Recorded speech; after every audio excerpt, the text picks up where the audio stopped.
Muy bien. Entonces, un paquete no es nada más que habíamos dicho una agrupación de funciones y procedimientos, además de, obviamente, las variables. ¿Ok? ¿Cómo es que yo defino un paquete? Yo debo crear, en principio, un paquete como tal y después el cuerpo del paquete. Los nombres de ambos son lo mismo, ¿ya? Porque primero estoy creando con... nosotros cuando programábamos en C++ nos decía los prototipos en la cabecera, así los nombres de los procedimientos y funciones en la cabecera del programa principal y después desarrollábamos más abajo. Entonces, miren, creamos el paquete, estamos creando el paquete, se llama matemático, va a tener los prototipos, en este caso los nombres de las funciones, con sus respectivos parámetros o argumentos. Miren, la función factorial, n natural, return number, devuelve un número, punto y coma, termina ahí su prototipo. Después viene la función distribución de puntos, entran 4 argumentos y dice nos devuelve un número. Ahora, el cuerpo como tal del paquete lleva el mismo nombre, fíjense, matemático. Entonces, el body, Creator Replace Package, pero le acompaña la palabra body, lleva el mismo nombre, están las mismas funciones para ella, no solo su prototipo, sino está la función, su argumento y el procedimiento que desarrolla, ¿no? Para hallar, por ejemplo, el factorial, ¿sí? Entonces, ahí tenemos, acá está, por ejemplo, el factorial obviamente descompuesto en 2 segmentos o estadios, y el que me permite hallar la distancia entre los puntos, y termina el paquete. Entonces, nosotros tenemos también esa alternativa por acá. Déjenme mostrarles, estábamos llevando a la praxis básicamente esos elementos para que ganemos un cierto lapso de tiempo, ¿ya? Déjenme un momentito, el paquete lo vamos a encontrar enseguida.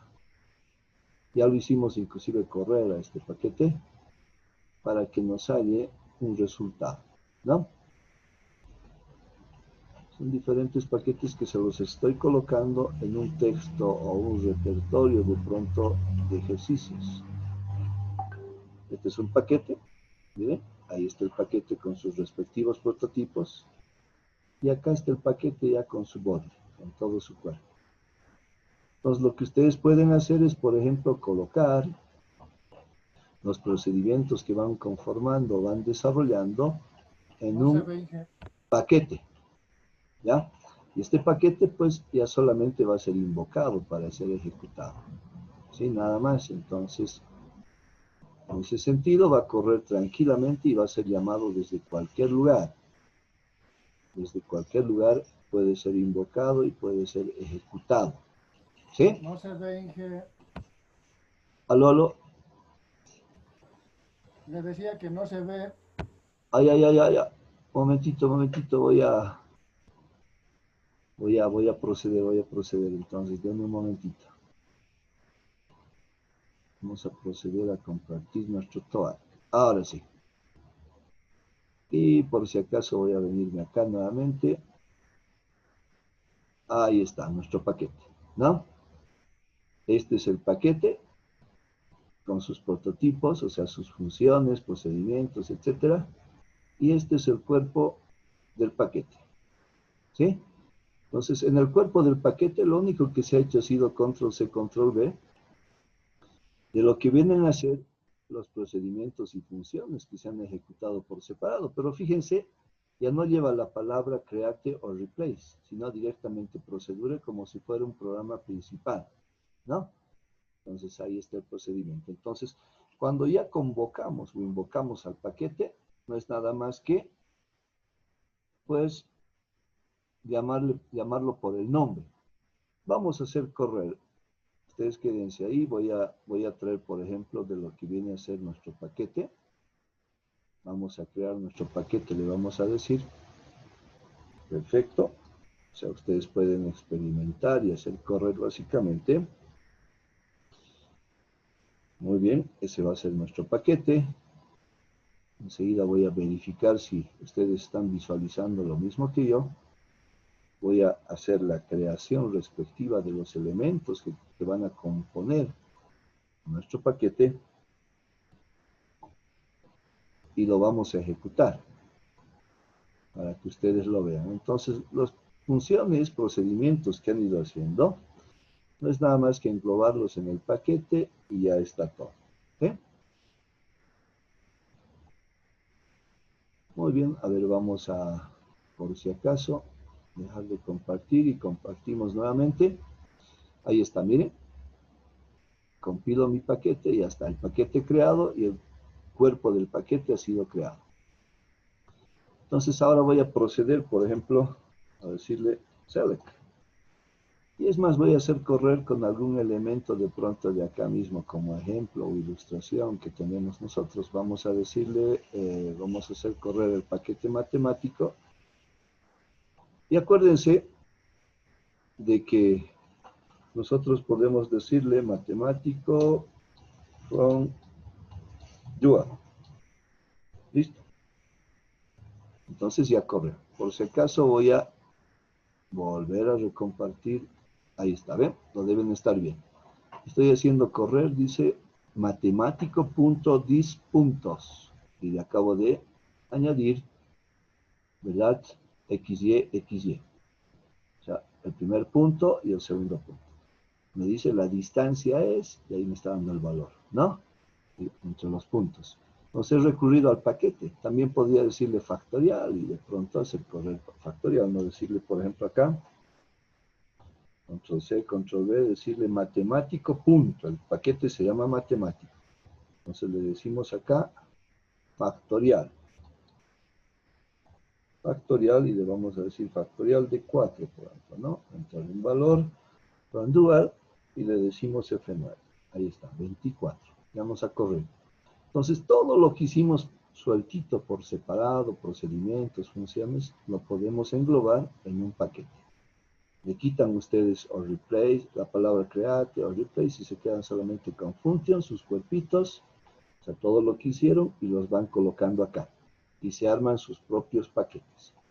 Muy bien, voy a dejar de compartir esta parte porque vamos a proceder a visualizar algo interesante en este ámbito de lo que viene a ser el PLSQL. ¿Ya? Son los triggers. Los triggers son elementos muy interesantes. Son parte del PLSQL. ¿Sí? Son bloques que se ejecutan automáticamente. Se disparan por sí solos ante el suceso de un evento. Entonces veamos sus componentes, pues. Bloques de código que se ejecutan automáticamente, nos dice, ¿no? Perfecto. ¿Cuándo se produce un evento? ¿Qué tipos de triggers tenemos? De aplicación, de datos, de sistema. De aplicación asociados a un evento de la interfaz de usuario. Por ejemplo, hacer un clic de botón. O sea, eventos son esos, hacer un clic de botón o por ahí el puntero de ratón colocar sobre el botón del formulario de mi sistema, etcétera, ¿no?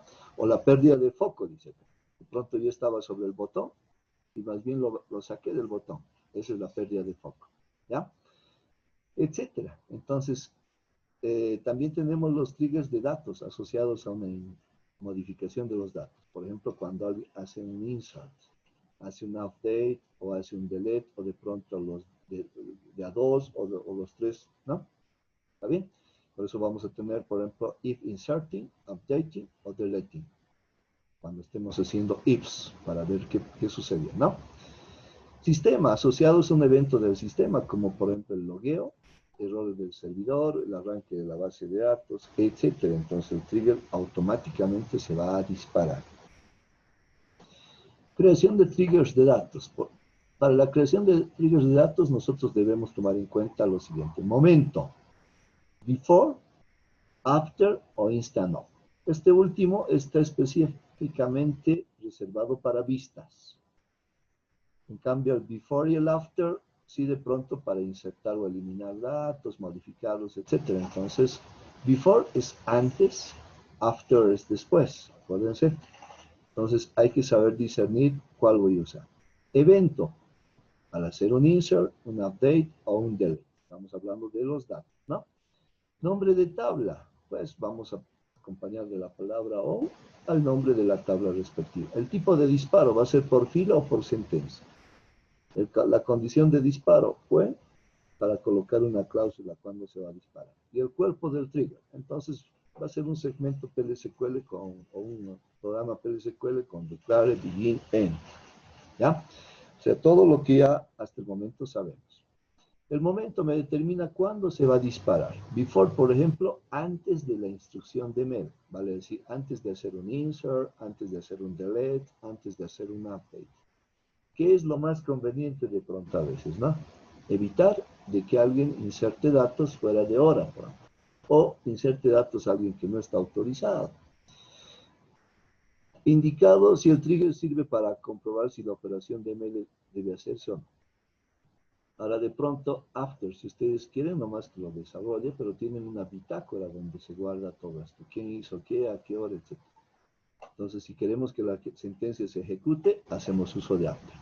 Antes que el trigger, y además no se prevé que el trigger vaya a hacer hallar la sentencia. O sea, la persona agarra, desarrolla la acción, pero no se percata que ha sido grabado al momento de haber hecho su insert. Parece que no sucedió nada. Pero el DBA va a agarrar y va a ver la bitácora y va a decir, ah, Juanito Pérez a tal hora modificó este dato, o eliminó, o de pronto insertó. Instant off, solo para modificar vistas que no son actualizables directamente. ¿Ya? Eso está concebido solo para vistas, ya les dije desde un inicio. Evento, ¿por qué se va a ejecutar el trigger? Porque ha sucedido un insert, un update o un delete. Alguna de esas tres, o dos de ellas, o tres de ellas, ¿no? Por eso dice combinación de las anteriores. Puede ser también una sola, por si acaso, nada impide.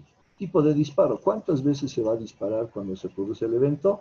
¿Va a disparar por sentencia o de pronto por fila? Por sentencia se ejecuta una sola vez, incluso aunque no haya filas afectadas. Se usan si la acción del trigger no depende de los valores de los datos afectados por la operación. Y por fila se ejecuta tantas veces como filas se vean afectadas debido a la operación que se ha efectuado. Se usan si la acción del trigger depende de los datos afectados. Entonces, estos triggers son pues mecanismos de seguridad también, ¿ya? Cuerpo del trigger. ¿Qué acción va a realizar el trigger? El cuerpo del trigger es un bloque PLSQL, que tiene declare, tiene begin, tiene end, y obviamente al interior del cuerpo tiene excepciones de error. Puede contener variables, cursores, excepciones, etc. Si el trigger es de fila, se permite acceder al valor de los datos afectados por la orden de mail, empleando old, new. Por ejemplo, new cuando es nuevo y old cuando es un dato antiguo, ¿no? De pronto cuando hacemos delete, yo no necesito o no va a existir un new, va a haber un old más bien. ¿Qué dato antiguo fue borrado? Cuando hago un update, sí voy a tener el new y el old. O sea, voy a actualizar el teléfono. Entonces, el old va a ser el teléfono antiguo y el new va a ser el nuevo teléfono. Y cuando hago un insert, solo tengo new, no hay old, porque estoy insertando recién el dato, es nuevo, ¿no? Supongamos 4 triggers definidos sobre la tabla empleados, denominados before statement, before row, after row, after statement. Entonces, estos dos son antes y estos dos son después, ¿no? De fila y de instrucciones. Y una instrucción de ML que afecta a 3 registros. Por ejemplo, vamos a hacer un update a la tabla empleados, vamos a duplicar el salario, ¿no? Para los del departamento número 30. Entonces, ¿qué va a suceder? ¿Qué se va a hacer? Cuando hacemos before row, ¿no? Entonces es antes, y por eso el puntero está apuntando acá. Antes. Para de pronto no tergiversar los datos, el trigger se dispara. After, después de haber ya actualizado los datos. Luego de haber ya actualizado. Before row, lo propio, ¿no? Va jugando ahí. El before statement es básicamente toda la instrucción, todas las instrucciones antes, y el after statement después de haber ejecutado todas las instrucciones, ¿no? Muy bien. Uso de predicados condicionales. De pronto yo le voy a preguntar, ¿va a ser un insert? O de pronto va a ser un update, o va a ser un delete. Entonces, ahí las palabras ya no son insert como tal, sino se agarra el gerundio inserting.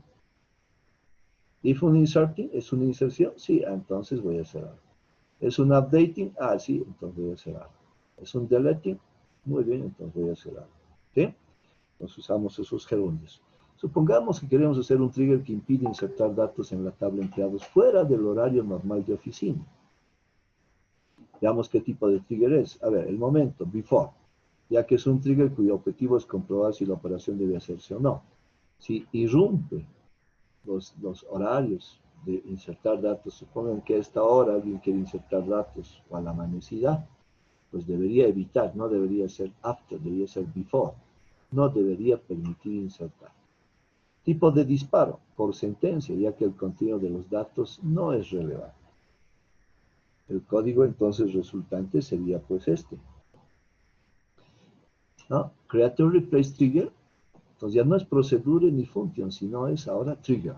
Estamos en triggers, ¿no? Parecido al anterior, de pronto cuando hacíamos procedures, functions, parecido, pero la palabra trigger es palabra reservada. Y me va a pedir después qué nombre tiene mi trigger. Y después va a decir before, after o instant no. En este caso nosotros decimos before, antes de insertar sobre la tabla empleados. Yo debería disparar el trigger y sacar un mensaje. No puede insertar registros fuera del horario normal de oficina. Pero, ¿cómo verifico cuál es el horario normal de oficina? Al interior del cuerpo del programa dice, vamos a verificar si el día es domingo o sábado, ¿no? Vamos a verificar. Sysdate, acuérdense que me extrae la fecha y hora actual del sistema. Y al decirle to chart de ayer, le estamos diciendo el día en abreviación. Sábado o domingo. Acá hay una lista de días, ¿no? Sábado o domingo. O es un día normal. Pero al hacer sysdate, yo puedo extraer la hora. ¿Qué hora es? Si está de pronto fuera de las 8 a las 3 de la tarde, como se ha trabajado en ciertos momentos en horario continuo, entonces si de pronto son las 4, 5, 6, 7, 8, 9 de la noche, etcétera, va a salir este mensaje. Por eso dice not between, o sea, está fuera del rango de 8 a 3 de la tarde. Entonces, sacar el error, no puedes insertar registros fuera del horario normal de oficina. Entonces, cuando él esté haciendo insert a esta hora, va a salir este error y no le va a permitir añadir nada. Por eso pusimos before. Si hubiéramos puesto after, hubiera alguien a esta hora entrado, haber modificado y después hubiera salido el error, ¿no? No puedes insertar registros fuera del horario normal de oficina, pero ya tarde, pues porque ya lo hice. Entonces la identificación tiene que ser la correcta, ¿no? Muy bien. Cuando usamos el old y el new, ahí está. Solo para triggers por fila. Sirven para referirse al valor anterior y posterior de una modificación. En el insert voy a usar el new, 2 puntos new, así va por si acaso. En el delete voy a usar solamente 2 puntos old. Y en el update voy a usar tanto el old como el new. El old me permite guardar el antiguo dato y el new me permite guardar el nuevo dato.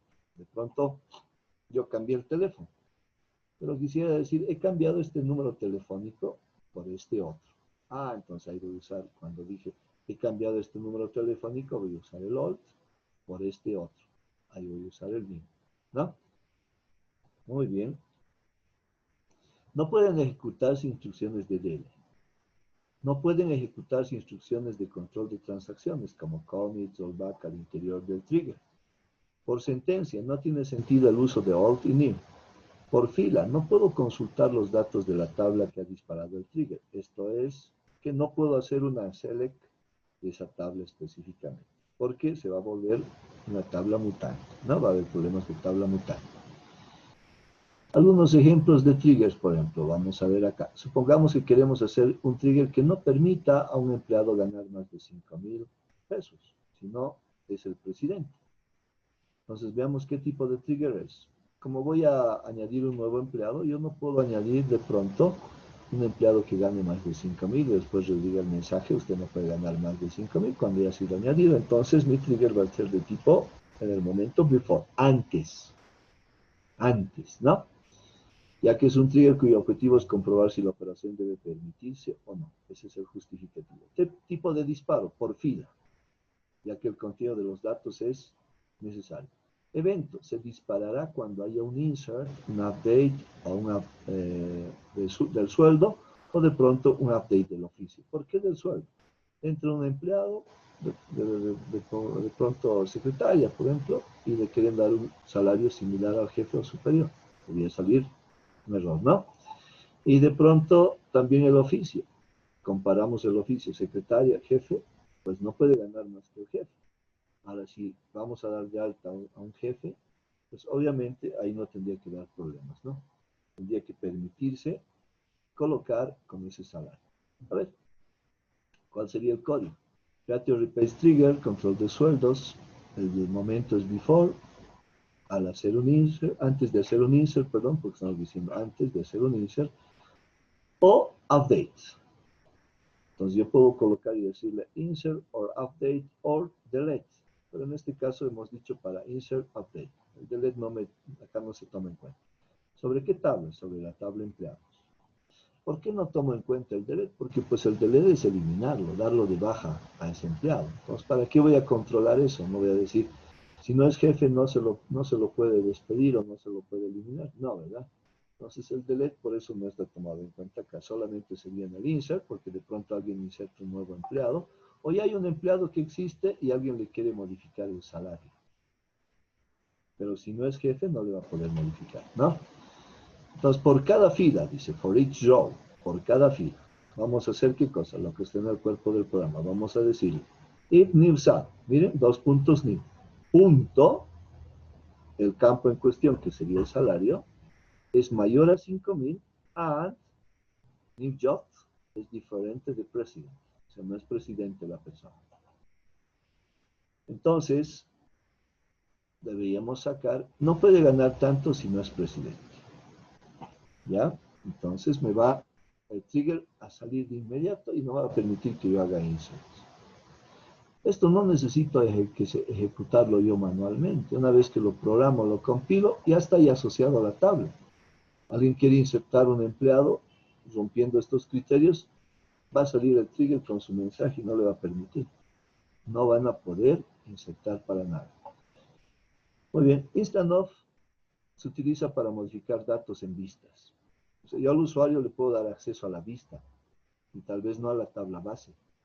Entonces yo puedo, y el usuario puede trabajar con esta vista y de pronto para él aparentemente es una tabla común y silvestre y hacer operaciones. Y las operaciones que vaya a hacer van a repercutir sobre la tabla base, no sobre la vista en cuestión. Pero para él tiene que parecer todo transparente porque las vistas también se colocan por seguridad. Entonces, se utilizan para modificar datos en vistas que no son actualizables directamente porque les falta algún campo requerido en las tablas en que se basa la vista. Se ejecutan en lugar de la sentencia que provoca su disparo. Por ejemplo, vamos a ver nosotros en nuestro cuaderno de apuntes, en esa sección, un ejemplo, ¿no?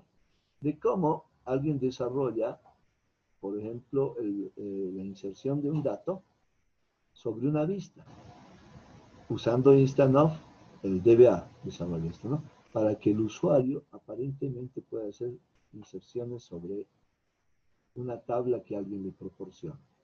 Y él para nada se percata de que no es una tabla como tal, sino más bien es una vista que tiene su ascendencia en una o más tablas base. Y cuando él hace ese insert, repercute sobre las tablas base, ¿no? Entonces, vamos a ver ese aspecto. Para desactivar un trigger, nosotros debemos decirle alter trigger disable. O sea, alter trigger y su nombre y decirle disable. Para activarlo, porque a veces molesta, ¿no? De pronto uno puede tener varios triggers, pero no son necesarios ejecutarlos ya no más, o de pronto hay que dejarlos desactivados para cuando yo los necesite y los reactive ahí, ¿no? Entonces, para activar yo le debo decir alter trigger, el nombre del trigger, y a un estado enable, o sea, activado. Para activar o desactivar todos, sin estar diciendo el nombre de un trigger, yo le digo entonces alter table, el nombre de la tabla, porque asociado a cada tabla van a ver hay triggers. Es más, en su esquema Cherry ustedes pueden ver algunos triggers, ya lo vamos a ver, que ya con el ejemplo viene, ¿no? Pues yo puedo decirle alter table, nombre de la tabla, enable o disable. ¿Qué quiero hacer? ¿Activar o desactivar? ¿Qué cosa? Todos los triggers, all triggers. Para eliminar un trigger o borrarlo, yo le digo drop, como en drop table, Pero en lugar de decirle table, yo le digo trigger, drop trigger, y el nombre del trigger, ¿qué se llama? De esa manera, yo puedo eliminar. Si quiero actualizar, ya saben, create or replace, ¿no? Pueden funcionar para un esquema o usuario concreto para toda la base de datos. En síntesis, para todos los usuarios. Los eventos que se pueden considerar son cuáles: create, alter, drop. Conexión, desconexión, arranque y parada de la base de datos cuando se produzca un error concreto o un error cualquiera. En ese momento, entonces, es ideal utilizar los triggers. Entonces, nos vamos a especializar ahora un poquito en el manejo de algunos triggers. Esta es la estructura o sintaxis de un trigger en general. Create or replace trigger, nombre del trigger, before o after, create, alter, drop, or create, alter, drop, y así sucesivamente. O database, pues que sobre la base de datos, que para nosotros en el ejemplo que estamos manejando, perdón, la herramienta que estamos manejando de Oracle Express Edition, la base de datos es XE. Y el esquema, por ejemplo, que estamos usando suele ser HR, pero por ahí ustedes ya han creado su propio esquema, que es el de su proyecto, ¿no? Declare, cuerpo del programa, al interior del cuerpo, excepciones. La sintaxis de los triggers de sistemas es este, ¿no? Create or replace trigger, el nombre del trigger, los eventos, ¿no? De tipo de sys o de administrador, eventos de sys, sobre la base de datos o sobre el esquema, cuerpo del programa, etc. ¿Qué eventos sys pueden ser? Pueden ser los siguientes: after server error, after logon, after before logout, after startup, before shutdown. Estos elementos los van a ver ustedes en la administración, pero vamos a ir desarrollando ya algunos triggers con esta funcionalidad. Acá tenemos algunos ejemplos de triggers, ¿no? Nosotros queremos crearnos un trigger llamado control de entradas, ¿verdad? Y dice after, ¿no? Después de que alguien se ha logueado sobre un esquema determinado. Entonces, ¿qué vamos a controlar? Vamos a guardar, vamos a insertar, ¿no? Vamos a guardar, ¿verdad? Sobre uso-BD, que es una tablita, ¿qué usuario ha sido el que se ha logueado? ¿A qué hora y cuál la acción que desarrolla? Muy bien, entonces le estoy dando yo a mi tabla los parámetros. Quiero guardar solamente 3 cosas, por ahí puedo tener más. ¿Qué valores? User de usuario, que es palabra reservada, sysdate, la hora del sistema, y la acción, eso sí lo estamos colocando nosotros, no es palabra reservada. Entrada. Salida. De pronto alguien abandona el esquema, el sistema, entonces va a guardar también las salidas. ¿Ven? Entonces, alguien ya puede desarrollar esto automáticamente. Entonces, no necesita alguien estar controlando: Juanito Pérez, a qué hora entró, a qué hora salió, etcétera, ¿no? En cuanto apague su máquina, se pueden guardar todos estos elementos. Usos más frecuentes: por seguridad, por auditoría, verificar la integridad de los datos, ¿no? Que no me estén colocando cualesquiera los datos o tergiversando. Integridad referencial, replicaciones de tablas, cálculos de datos derivados, control de eventos. Acuérdense que el dato es el elemento más preciado porque genera información y eso es lo que requiere la organización o empresa, y nadie puede modificar sin el permiso de alguien, ¿verdad? En este caso el administrador. Porque de pronto agregar ceritos a una cuenta, ¿verdad? Puede significar pérdida para ese banco. Los permisos de usuario permiten modificar o no las tablas a un usuario concreto, pero con triggers podemos hacer que ciertos valores de los datos solo puedan ser introducidos por ciertos usuarios que el DBA ha identificado que deben hacerlo y que están en el margen de sus competencias. Otro ejemplo de trigger de seguridad es el que solo permite trabajar a unas horas determinadas. Los triggers de auditoría son aquellos triggers que permiten guardar información sobre los usuarios que realizan determinadas operaciones en la base de datos, incluyendo los valores introducidos en dicha operación, cuando las realizan, etc. Entonces, hemos visto varios ejemplos de triggers de auditoría de pronto literalmente, pero necesitamos hacer ejercicios como tal. Triggers de integridad de datos. Como hemos visto en ocasiones, hay restricciones en los valores de los datos en el Oracle que se pueden controlar de pronto utilizando la palabra check para decir que el precio no sea negativo, un check de pronto para decir que el género del empleado se extraiga de una lista donde está femenino, masculino solamente, etcétera. No estamos validando en cierta medida. Entonces, Algunos ejemplos que ya se vieron básicamente de pronto en este sentido nos podrían colaborar, como el que acabamos de ver. Solo el presidente puede ganar más de 5.000, solo los vendedores pueden tener comisiones y no otras personas. Entonces, en Oracle se mantiene esta integridad referencial definiendo foreign key, la opción on delete cascade, que esto creo que no lo tienen muy bien.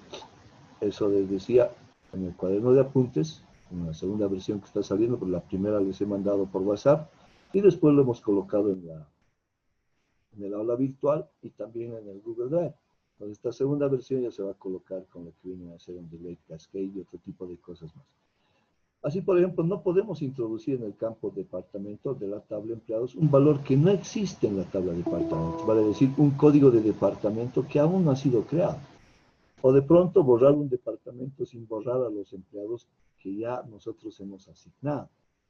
Ahí perdemos, ¿no? La integridad referencial. Pero no existe la posibilidad de actualizar en cascada si no se emplea un trigger para ello. Entonces, es menester utilizar ahí un trigger.